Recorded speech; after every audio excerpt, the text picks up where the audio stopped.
All right. Good morning, everyone. And thank you so much for joining us all here today. Today's shiur should be le'ilu nishmas our dear friend Menachem ben Yisrael Yaakov, as well as my dear aunt Rivka bas Gavriel Tzvi, and for Zaidi Reb Shmuel ben Yosef Dov HaKohen, and the Refuah Shalema Bakar Mishalom ben Sarachel, Miriam bas Sarah, and Yair Yashia ben Chaya Atara. I'm very proud I didn't look one time in the little booklet today. Okay, we are on page 187 in the art scroll for those who are following along.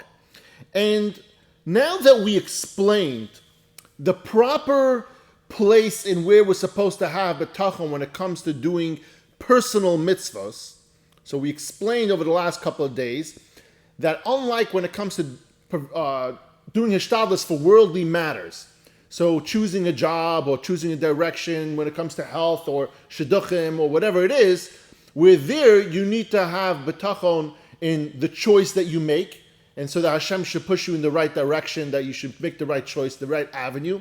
And the second one is in the outcome, that the outcome should be, again, the avenue that's the right outcome. Now, when it comes to doing personal mitzvahs, we explained that a personal mitzvah lacks that first article of Bitachon, the first part. You only can have Bitachon in the outcome, but in the choice, you cannot have Bitachon. Why?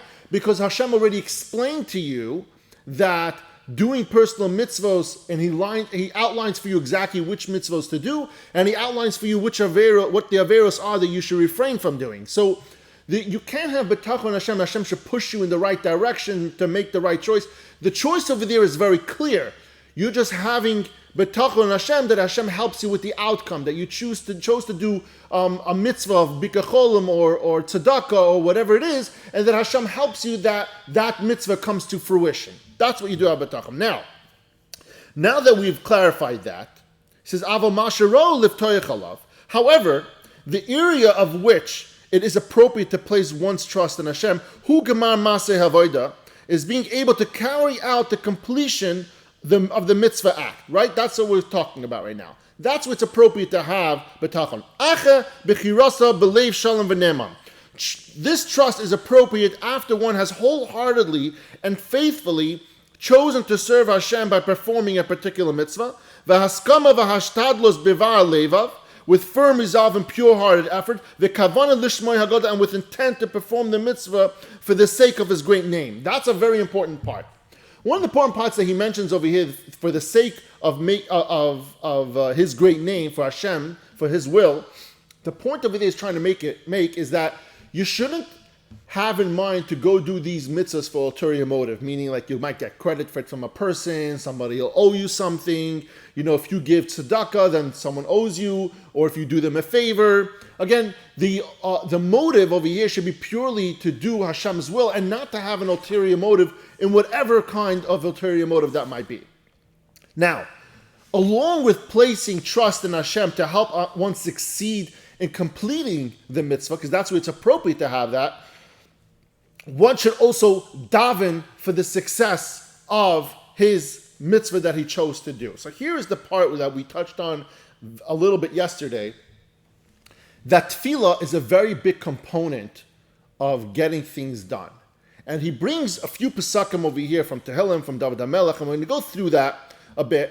But the point he's trying to make over here with bringing proof from all these pesakim is that davening to Hashem is important, and where and when to daven is going to bring proof to kind of solidify what he just said, that the right place to put Bitachon is only in the outcome and not in the beginning, in the choice of direction. So he says like this.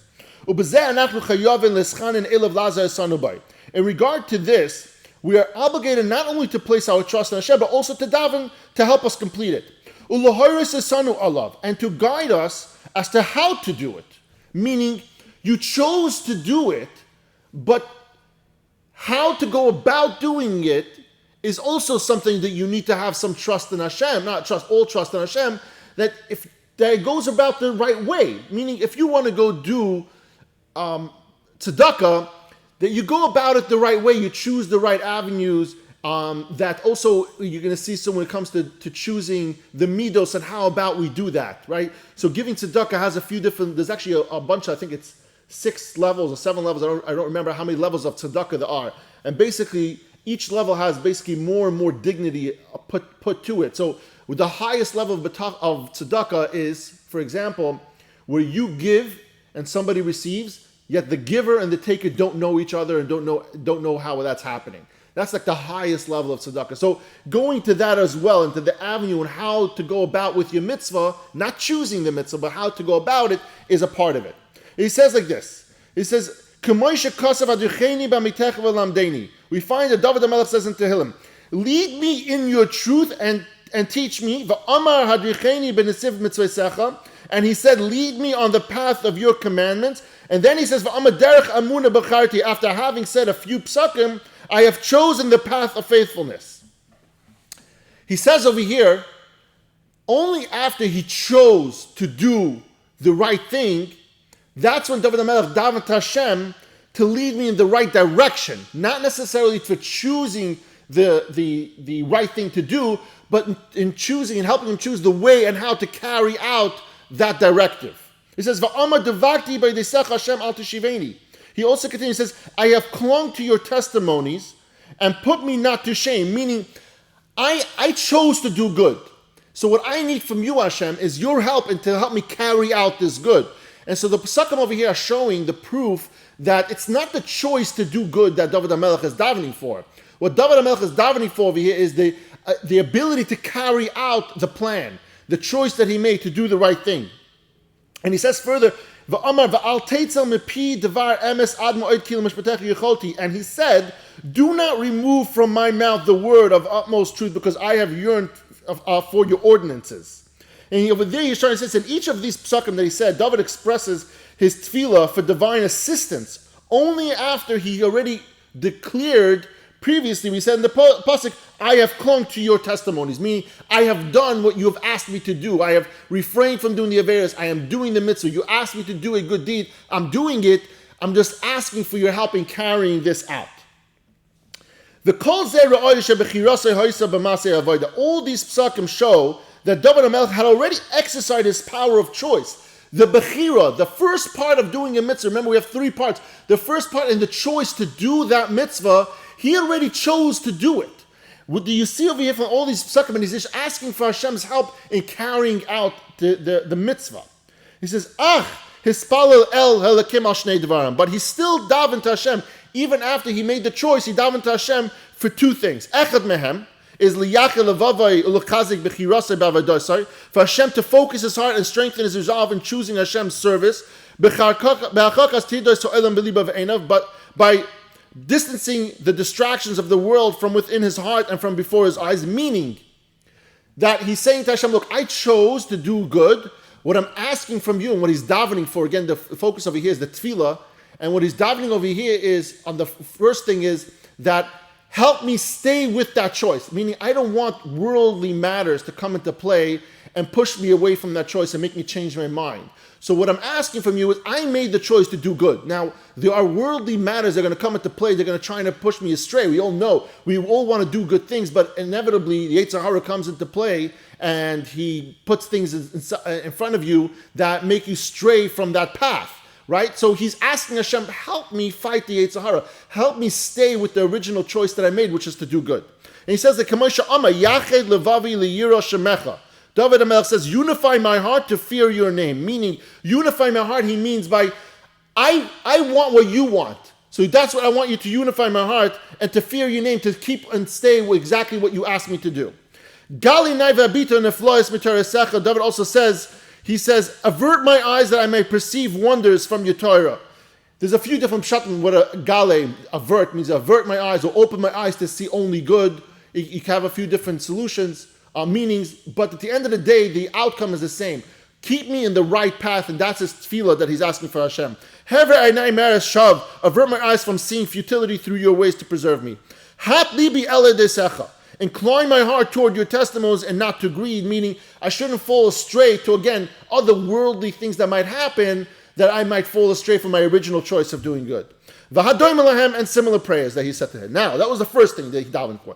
The second thing that he davened for, Vasheni, David HaMelech's second tefillah, lechazik averav Evarav al hashlamas hamasam b'avadasai, for Hashem to strengthen his limbs and provide him the energy and ability to carry out completion the mitzvah acts that he sought after in his service. This is the part where we all understand, we know that we cannot carry out anything without Hashem's decree.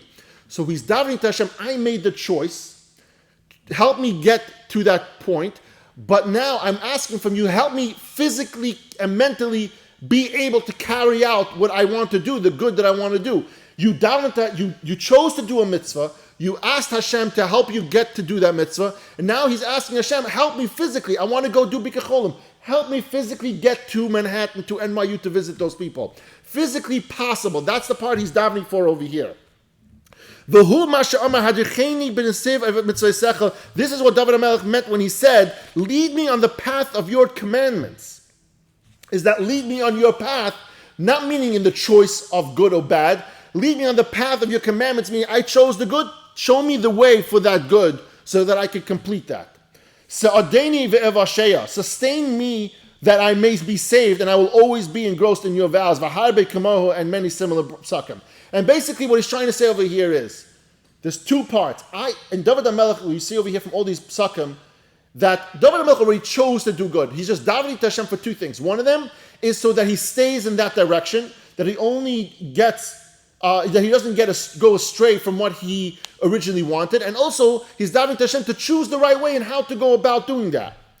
Va'ani asid. Now he says, having clarified the parameters of Bitachon in regard to fulfilling personal mitzvahs, Chovos HaLevavos concludes like this. So now we understand how we go about Bitachon when it comes to completing personal mitzvahs, and he's going to tell you something over here that he's going to explain 3 chapters over. He says, Va'ani asid levari efnei maspidei hachelek hazeh. I will explain later what things detract from one's Bitachon regarding this category in personal mitzvahs, and also the other categories, the other of the 7 categories, as well as what things enhance one's Bitachon and the proper approach to it, be'ezus Hashem. All this would be explained in chapter 7, Perek Zayin. What he's saying over here is that I know I'm helping you choose right from wrong, but practicality is, life does get in the way, and that's what we just spoke about, right? That David HaMelech davened to Hashem, asking that life shouldn't get in the way and I should be put in front of me obstacles that might change my decision from doing good. What Chovos HaLevavos is saying over here that he's going to see later in Perek Zayin, he's going to give us tips on how to make sure that we keep to our original good choices and refrain from doing the wrong choices. And that's what he's going to bring in Perek Zayin, and that's going to be for all 7 categories that we mentioned, that where we should and should not have Bitachon or where that lies. Thank you everyone for joining us all here today, and I love you all.